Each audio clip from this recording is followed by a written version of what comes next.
Hai, assalamualaikum warahmatullahi wabarakatuh. Jumpa lagi dengan saya Sunan di channel Malindo Damai. Oke guys, sebelum mulai saya meminta maaf kalau misalkan sedikit bising karena tempat saya ini dekat jalan besar. Apalagi saya bikin video petang-petang ketika orang tengah balik kerja. Oke, next. Sebelumnya saya kan ngereaction tentang seorang kakak-kakak yang membanding-bandingkan bahasa Indonesia, bahasa Amerika, bahasa Melayu, dan ternyata kakak itu seorang TikTokers. Saya tidak akan menyebutkan nama akun TikToknya, kalian sekedar tahu aja.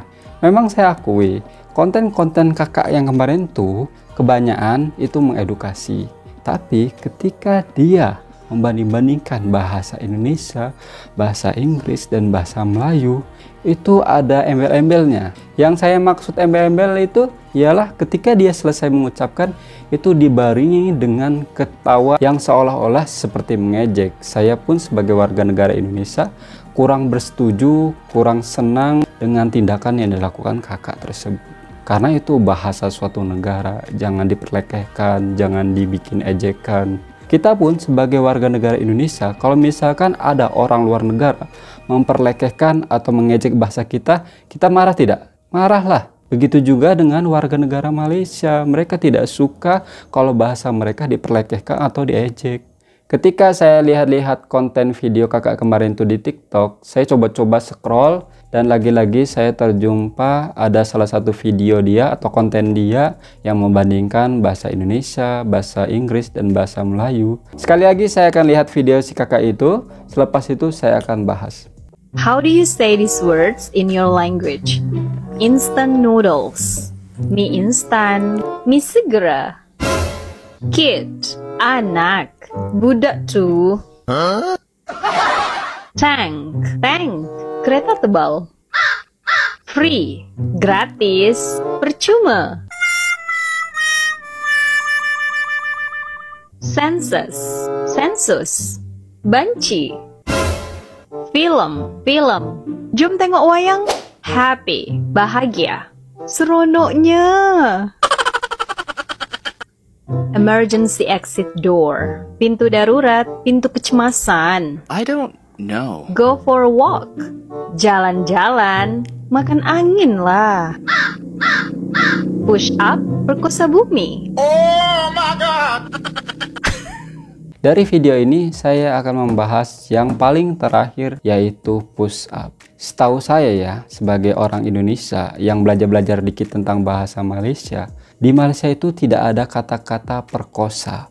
Perkosa itu hanya bahasa Indonesia kalau nggak salah. Kalau di Indonesia kan perkosa, kalau di Malaysia artinya itu rogol. Oke, next. Yang kedua yang saya ingin komentari ialah kenapa sih mbaknya selalu setelah mengucapkan atau mendengar bahasa Malaysia itu selalu seperti ingin ketawa dan ditambah lagi dengan efek-efek suara yang ketawa. Oke lah, tidak dipungkiri, sebagian bahasa Melayu kalau misalkan didengar di telinga orang Indonesia itu pasti orang Indonesia ketawa. Tapi cara mbak ketawa itu agak lain, mimik wajah mbak itu berbeda. Kita bisa membacanya sebagai orang awam. Dan ada hal yang bikin saya terkejut, ternyata kakak ini orang Indonesia asli Sulawesi, tapi dia bermukim di Tawau, Sabah, Malaysia. Tapi yang saya heran, kakak ini kan tinggal di Malaysia. Akan tapi konten yang sebelumnya itu yang membanding-bandingkan bahasa Indonesia, bahasa Inggris, dan bahasa Melayu, itu kesalahannya fatal sekali, khususnya bahasa Melayu. Harusnya dia tahu kan, karena dia kan tinggal di Malaysia. Kecuali dia nggak pernah tinggal di Malaysia, oke, kita masih maafkan, masih bisa ditoleransi. Ini videonya ketika dia menyebutkan tinggal di Malaysia. Hai, saya Ida, saya berasal dari Sulawesi Selatan, Indonesia. But I'm currently staying with my family in Tawau, Sabah, Malaysia right now. I'm fancy learning different languages. Çünkü ben seyahat etmeyi çok seviyorum. Yeni insanlarla tanışmayı seviyorum. Ve yeni kültürler öğrenmeyi gerçekten çok seviyorum. Walaqad darastul lughatul arabiyyah fi Dan saya pernah belajar bahasa Arab di pesantren. Oh, mbaknya ternyata lulusan pesantren. Oke, di sini saya tidak ingin membahas pesantrennya. Mbaknya kan lulusan pesantren, harusnya punya adab, tidak boleh memperlekehkan bahasa orang lain. Harus saling menghargai bahasa orang lain, budaya orang lain. Jangan sampai gara-gara konten Anda terlihat bodoh. Anda pernah menimba ilmu di pesantren. Harusnya Anda tahu cara menjaga perasaan orang lain. Mudah-mudahan video saya ini sampai ke kakak ini dan ditengok oleh kakak ini supaya kakak ini lebih introspeksi lagi. Oke teman-temanku, saya akhiri. Assalamualaikum warahmatullahi wabarakatuh. Ciao.